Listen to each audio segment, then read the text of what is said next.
Hello people, it's Secret Anime Fan here. Today's video is a theory and speculation on how Kaido got his devil fruit and why he came to Wano and a few other things. Now this version of my theory indicates that the whole break-in scene that took place in Monsters was done by Kaido, but now I'm going to move on to my alternative version of the story that tweaks this part.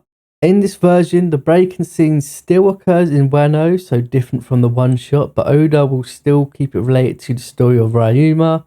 By this, I mean it occurred in the timeline of Ryuma. People broke in and stole the horn. It's still a devil fruit in this theory, though. The person broke in, ate the devil fruit, became a dragon, and then Ryuma eventually slew it. But the people of Wano still regarded this horn-shaped devil fruit as important to Wano, or even perhaps it became of importance after Ryuma slayed the dragon, so it's kept under protection. So where does Kaido come into this version? Well, let's think of the main point / assumption I'm making, the whole horn with mysterious power story. Kaido hears this, perhaps hearing of the story of Ryuma again, or the horn itself, and thus the story plays out the same as before. Just to make clear, I'm not saying Kaido is the dragon that Ryuma slew, as of course that wouldn't make sense. I'm saying that Ryuma slew the previous user of Kaido's devil fruit, and Wano, having lost their sacred horn, went out looking for the horn around Wano and perhaps even the world to restore it to like their little den of whatever. So just to make clear, in this version, a person stole the horn. The horn gave him the ability to become a dragon. That kind of spread out like the word spread across Wano that mysterious horn could bring a dragon or make a person into a dragon. Then Ryuma slew him. They knew that this horn was important, so they went out to Wano to try and find the stolen horn, or maybe they went out into the world to find the stolen horn. Maybe they don't know it's a devil fruit. Maybe they just know that the horn can call a dragon, like in the one shot. Just thought I'd clear that up. Now let's move on. Now this theory could easily be how Orochi got his devil fruit, and maybe I'll make a video on that with its own speculations, a couple more different twists and points and stuff like that. For example, just a quick example that could be related to Orochi. Perhaps the reason Odin left Wano was not just because he wanted to sail the seas, but because he heard that the dragon horn had been stolen. But in fact, it was Orochi tricking him. Orochi said, "Oh no, the horn's been stolen." Odin was like, "I wanted to leave the country anyway.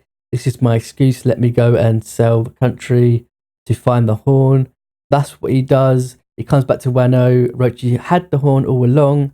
He eats the devil fruit, becomes a dragon, then points the finger at Odin and said, "You left the country without permission to do so." And that leads to the whole execution of Odin. Now, I could probably incorporate Orochi and Kaido into this theory, but I want to keep this video short. But there's definitely possibilities where they work together to get the horn. Maybe one of them ate it. Maybe the other one did. Maybe there was two horns, two devil fruits. Who knows? But I want to keep this video short. Now let's move on to how I'm going to discredit some of this theory. Let's do that right on the spot now. Okay, so most likely, as many of you know, the real reason why Kaido likely came to Wano was because there's a red poneglyph residing in Wano. I don't know if that's been confirmed that he got hold of a red poneglyph before he came to Wano, but I think it's more than likely he came to Wano because he heard that there is a red poneglyph. But that doesn't necessarily mean he didn't come to Wano for this fruit, then found out there was a red poneglyph.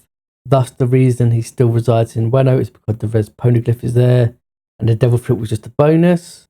The other way to discredit this theory is to just say the one shot is the one shot and it won't be incorporated into Wano, and people should stop trying to do so. And if that's your opinion, then I'm sorry, and your opinion is valid as well. I'm not going to discredit your views on this topic. Next point is, if it's of such importance, why hasn't Oda mentioned it in Wano yet? Well, this would be a very good point to discredit this theory, but there is so much going on in Wano. Maybe he just doesn't have the time.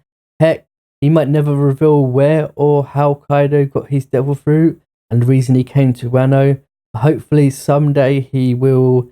Fingers crossed it's something along the lines of what I've stated in this video.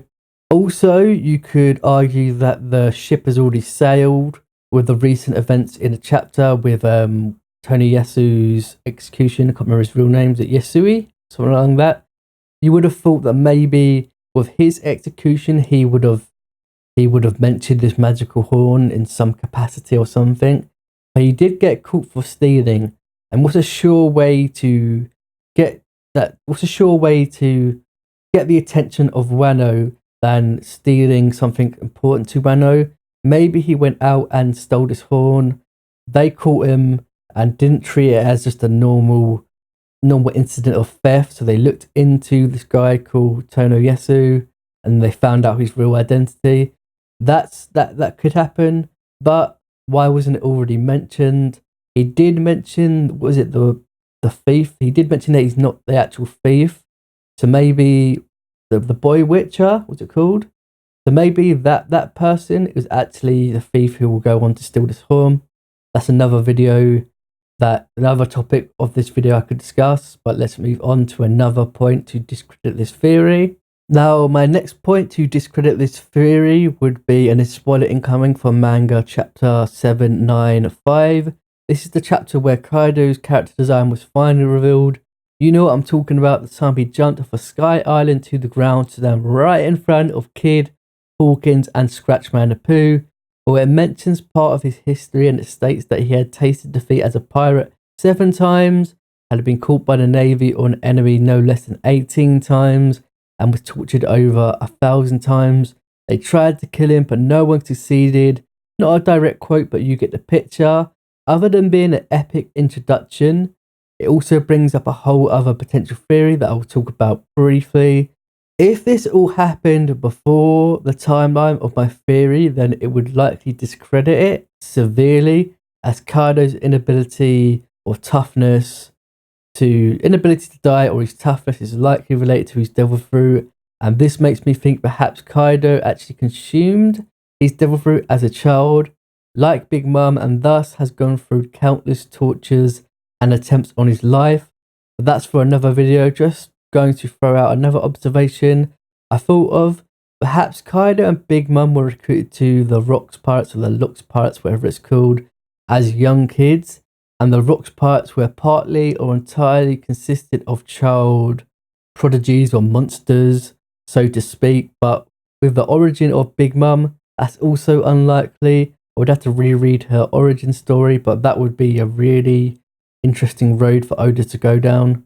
Maybe a bit too, I don't know, can't think of the word.